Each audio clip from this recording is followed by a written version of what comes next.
Ketua Dewan Ekonomi Nasional atau DEN, Luhut Panjaitan, tegaskan rencana pembentukan Family Office tidak akan gunakan dana APBN. Sebelumnya Menq RI Purbaya sempat tolak Family Office dibangun dengan dana APBN, namun dipersilakan Dewan Ekonomi Nasional berdirikan Family Office asal anggarannya tidak dari kas negara.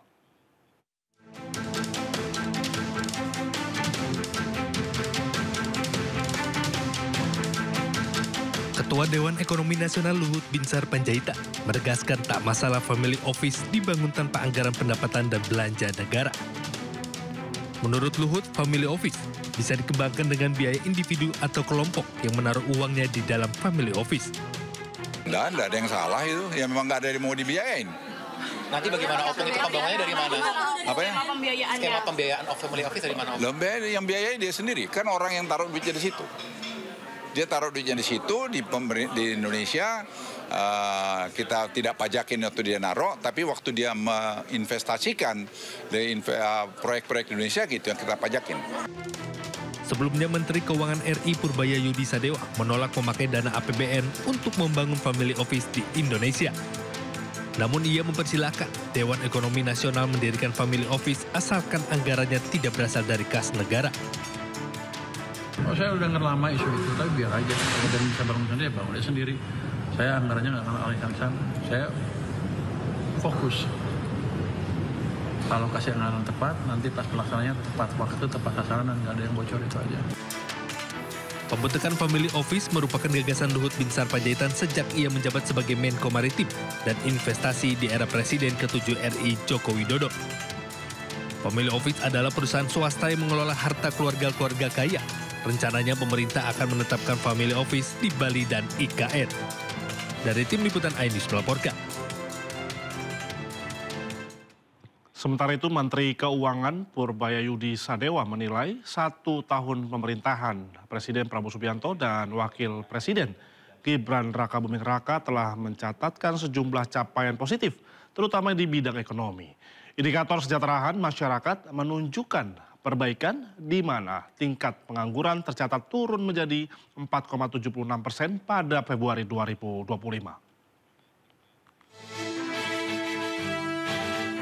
Purbaya menilai dalam 1 tahun ini fundamental ekonomi kuat, stabilitas makroekonomi terjaga dan kesejahteraan meningkat yang menjadi catatan penting selama periode Oktober 2024 hingga Oktober 2025.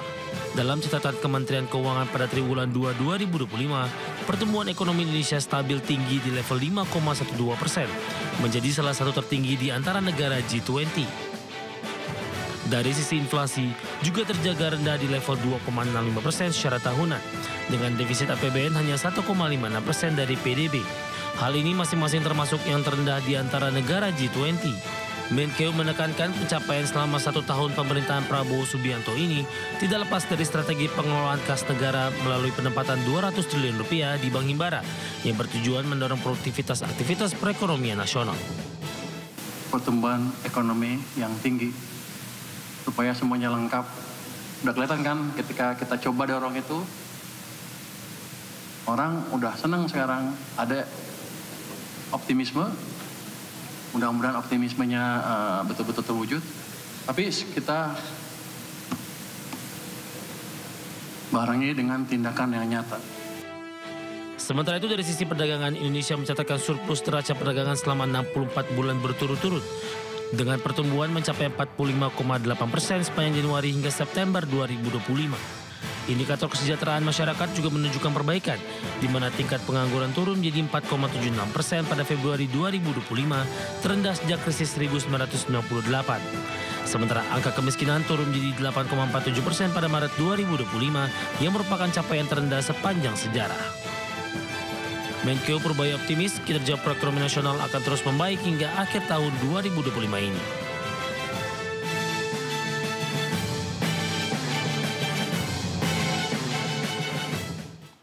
Jelang 1 tahun pemerintahan Presiden Prabowo Subianto, Lembaga Indeks Politika menggelar survei terkait kepuasan atas kinerja Presiden Prabowo Subianto dan Kabinet Merah Putih. Hasilnya, 83,5% responden mengaku puas dengan kinerja Presiden Prabowo Subianto.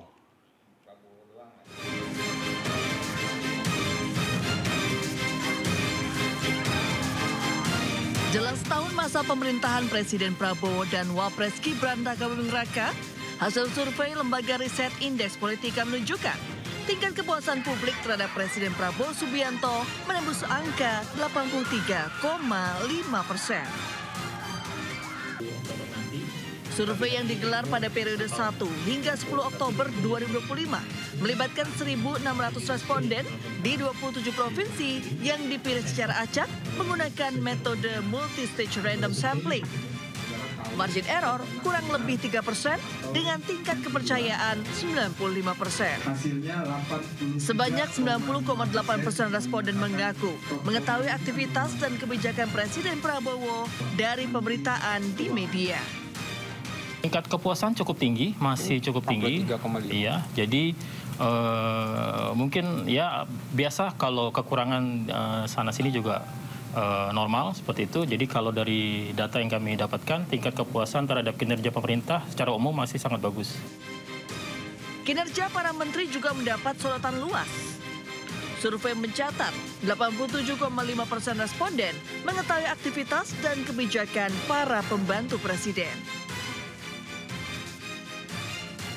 Sejumlah menteri yang paling dikenal publik antara lain Menkeu Purbaya Yudi Sadewa dengan program stimulus 200 triliun rupiah. Menteri SDM Bahlil Lahadalia dengan program biodiesel 45. Serta Mentan Andi Amran Sulaiman dengan program swasembada beras.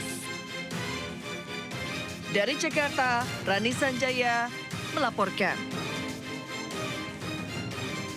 Ya pemirsa, kita ke informasi lainnya. Pemerintah meluncurkan bantuan langsung tunai bagi 35 juta penerima manfaat atau BLT. Senilai 300.000 ini akan diberikan pada bulan Oktober hingga Desember dan mulai akan dicairkan pada minggu depan.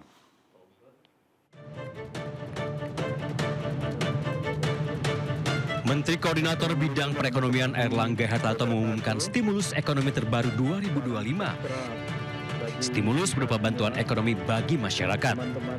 Airlangga menyebut program ini diluncurkan setelah Presiden Prabowo Subianto meminta adanya pemberian tambahan BLT bagi 17,2 juta keluarga dan sebelumnya 18,3 juta penerima. Sehingga total 35.046.783 keluarga akan menerima BLT dengan anggaran sebesar 30 triliun rupiah. BLT ini ditargetkan menjangkau 140 juta orang dengan asumsi satu keluarga penerima manfaat terdiri atas ayah, ibu, dan 2 orang anak.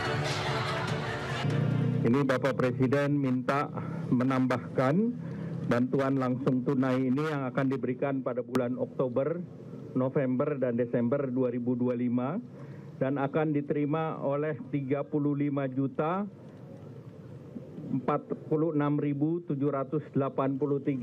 keluarga penerima manfaat. Terkait bantuan langsung tunai terbaru ini, Menteri Sosial Saifullah Yusuf menyebut penyaluran telah dimulai sejak hari ini hingga 2 pekan ke depan. Selain menambah jumlah penerima BLT, pemerintah juga menambah kuota program magang nasional bagi fresh graduate atau lulusan baru. Dari kuota 20.000 peserta pada tahap 1 yang dimulai pada bulan Oktober ini, maka di bulan November mendatang, pemerintah kembali membuka program magang berbayar dengan perluasan kuota hingga 80.000 peserta. Dari Jakarta, tim liputan iNews melaporkan.